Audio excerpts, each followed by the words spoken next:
এবার একটা ভালো প্রবলেম কুমিল্লা ক্যাডেট কলেজে আসছে। চিত্র 1-এ চিত্র 1-এ পাম্পের কাজের হার নির্ণয় করো। কাজের হার নির্ণয় করো বলতে বাই ডিফল্ট ক্ষমতাই চাচ্ছে তোমার কাছে। এই তো কি বলছে, চিত্র 1-এ পাম্প দ্বারা ভূগর্ভস্থ পানি তুলে 10 মিনিটে 2 metre cross 1 metre cross 1.5 metre মাত্রার একটি পানির কূপ পূর্ণ করে এবং চিত্র 2-এ আছে। যাই হোক, তো চিত্র 1-এ এইটার এই যে পানি যেই কূপটা তুমি ভর্তি করতেছো, এটা মানে পাম্পটা তুলে এখানে নিক্ষেপ করা হচ্ছে, করে এইখানে আরেকটা পুকুর আছে, এই পুকুরটা ভর্তি করতেছো। ঠিক আছে, তাহলে এই পুকুরে পানির ধারণ ক্ষমতা কত সেটা কিভাবে বের করবো? M equal to rho into V, পুকুরের মোট পানি। তাহলে রো মানে কত? পানির ঘনত্ব 1000 ইন্টু ভি কত? ভি হচ্ছে ওই কূপের আয়তন, 2 ইন্টু 1 ইন্টু 1.5, তাহলে 1.5 ইন্টু 2 মানে 3, তাহলে এটা হচ্ছে 3000 কেজি। তাহলে ওইটার পানির ধারণ ক্ষমতা হচ্ছে 3000 কেজি।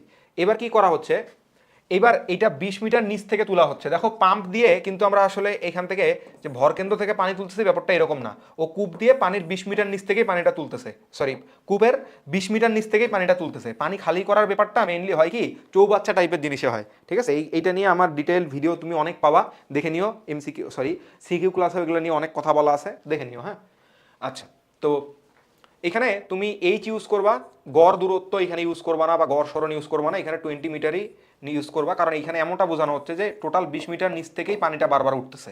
ওকে, এই কথাটা খেয়াল রাখবা কিন্তু, যে কোথায় অর্ধেক করতে হয় কোথায় অর্ধেক করতে হয় না। চৌবাচ্চা খালি করা টাইপের জিনিস থাকলে তখন অর্ধেক করা হয়, চৌবাচ্চা খালি, অর্ধেক খালি, 4/1 খালি, এই টাইপের জিনিসগুলোতে গড় সরণ ইউজ করা হয়। আচ্ছা, তাহলে এই ক্ষেত্রে শুধু তোমরা এতদিন এমজিএইচ নিয়ে অভ্যস্ত, কিন্তু এই ক্ষেত্রে কি শুধু সে পানিটা তুলতেছে না, তুলে আবার 5 মিটার পার সেকেন্ড বেগে নিক্ষেপও করতেছে। ঠিক আছে, তাই এই ক্ষেত্রে কৃতকাজটা হবে দুই ধরনের, একটা তুলতে কৃতকাজ প্লাস হচ্ছে তোমার নিক্ষেপ করতে কৃতকাজ। Half M V square divided by হচ্ছে তোমার টি, তাহলে তুমি পেয়ে যাবা হচ্ছে এইখান থেকে পি আউটপুট। ঠিক আছে, এই পি আউটটাই তোমার কাছে জিজ্ঞেস করছে যে কাজের হার মানে এইটাই। ঠিক আছে, তাহলে এইখানে সব মান জানা আছে, মানগুলো বসাবা। ভি এর মান কত দেওয়া 5, তারপরে হয়ে গেছে। এইচ এর মান তো দেখাই দিছি, টাইম তো দেওয়াই আছে 10 মিনিট, 10 ইন্টু 60 সেকেন্ড। এই তো দেখাই দিই, এটা আমরা সলভ করলাম গ নাম্বার, আগেরটা এটা সলভ করছি ঘ নাম্বার, তার আগেরটা সলভ করছি গ নাম্বার, তার আগেরটা ঘ number. Okay, that's fine, let's start the next.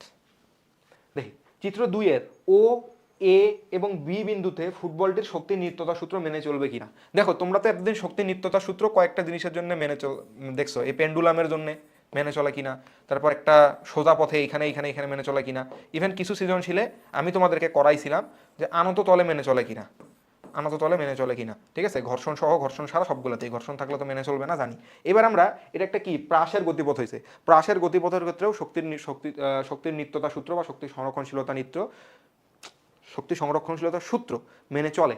ঠিক আছে, তো মেনে চলবে কিভাবে, যদি আমরা এখানে ফ্রিকশন, এয়ার ফ্রিকশন যেটা সেটা যদি অ্যাভয়েড করি।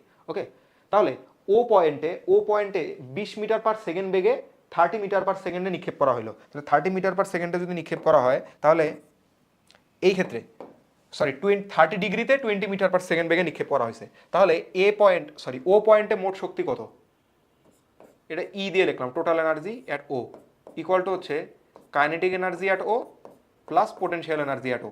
পোটেনশিয়াল এনার্জি অ্যাট ও তো জিরো, কারণ ভূমিতেই আছে। আর kinetic energy at zero, sorry O, এটা কত, half M V square, half into M কত, এম এর ভ্যালু দেওয়া নাই না, তো এম এর ভ্যালু দেওয়া নাই, এমই ধরো, নাকি দেওয়া আছে, দেওয়া নাই, তো এমই ধরো, half into M into V square মানে 20 স্কোয়ার মানে 400, তাহলে এটা কত হচ্ছে 200 এম জুল। ঠিক আছে, আবার এ পয়েন্ট কি, তার সর্বোচ্চ বিন্দুটা, তা সর্বোচ্চ বিন্দুতে তাহলে সর্বোচ্চ বিন্দুর উচ্চতাটা আগে বের করে নাও। এইচ ইকুয়াল টু কত হয়, H equal to U square sine square alpha divided by twice G. তাহলে এটা কত আসে, ইউ স্কোয়ার মানে 20 স্কোয়ার, সাইন স্কোয়ার আলফা মানে সাইন 30 ডিগ্রির উপরে square divided by twice G, 2 into 9.8। ঠিক আছে, তাহলে এটা কত আসবে, এটা আসবে 400, 400কে 4 দিয়ে ভাগ হলে 100, 100 divided by 19.6।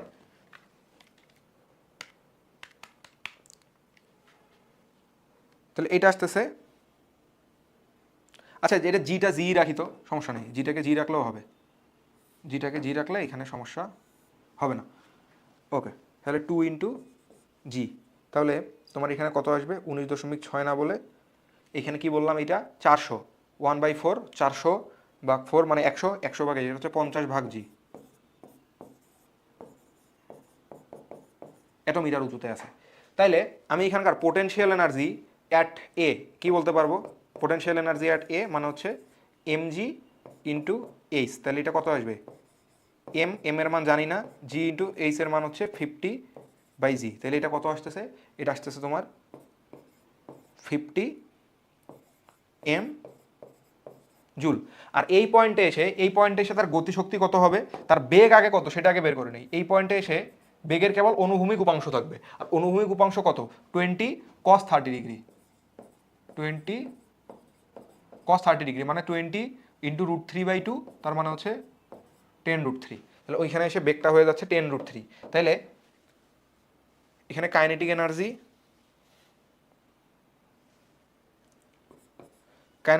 At A equal to half M into 10√3 square, তাহলে এখানে কত আসবে 100, 100 এর সাথে আসবে 300, 300 ভাগ 2 মানে 150 এম, 150 এম। তাহলে দেখো total energy at A E at A equal to কত 50 প্লাস 150, 50 এম প্লাস 150 এম,